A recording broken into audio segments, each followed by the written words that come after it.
have a huge opportunity if we could leverage our production company to create that content that consumers want to read, that the consumers want to hear. But not only consumers, we felt that we had a moral and ethical obligation to also share that information with the automotive community. Because we figured if it was happening to us, it might be happening to a whole lot of other people. Also, we had to take advantage of all the technologies and all the promotions that Rick Case had to offer. You know, we needed to make sure that our customers knew on the digital space everything we had to offer. And lastly, and most importantly, we needed to make sure we leveraged those 400 raving fans that we had working for Rick Case Honda. But we did have some threats. We had a ton of negative content on the social sites. I mean, we didn't have positive content. We had, small is a nice word, we had no digital signature.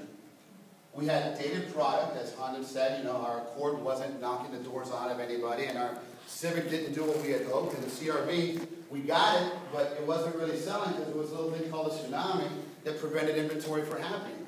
And on top of that, right next door, we had this brand new Hyundai facility that happened to be Rick Case also, that had the same competitive advantages that we had. They had brand new product with double the warranty, and everybody, and the buzz was all about this great looking car. So we knew we had to do something fast. And then to top it off, they started to break ground on a brand new Volkswagen facility next door. So talk about a little bit of pressure. I mean, I'm 40, you see the gray hair? I mean, it was coming fast. So we knew that when we developed a strategy, it needed to be good for the customer and good for Rick Case.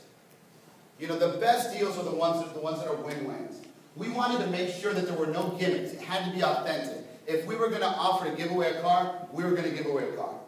Whatever we were going to do, we were going to make sure that it was real, that it was authentic, and that we could stand behind it with the 50 years of the Rick Case name.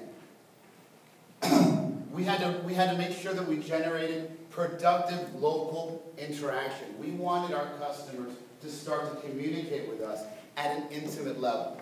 We didn't want it to just be, hey, do you want to buy a car? We want to sell a car. Well, you know, what's your best price? If you could, you wouldn't. I mean, we wanted to stay away from that. We wanted to create relevant content that the consumers wanted to engage with, where we could start to build our social community. And it had to be a system that wasn't dependent on the talent of one single person.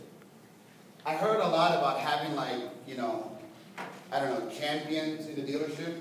You know, I believe that my humble opinion is if you're going to have a champion, it better be all 401 of your employees. Everybody has to be your champion. And it has to start at the top. And I thought that if we could get everybody involved and everybody as jacked up as I was starting to get about social media, I knew we could start to do some pretty exciting things. But we had to make a system that was sustainable.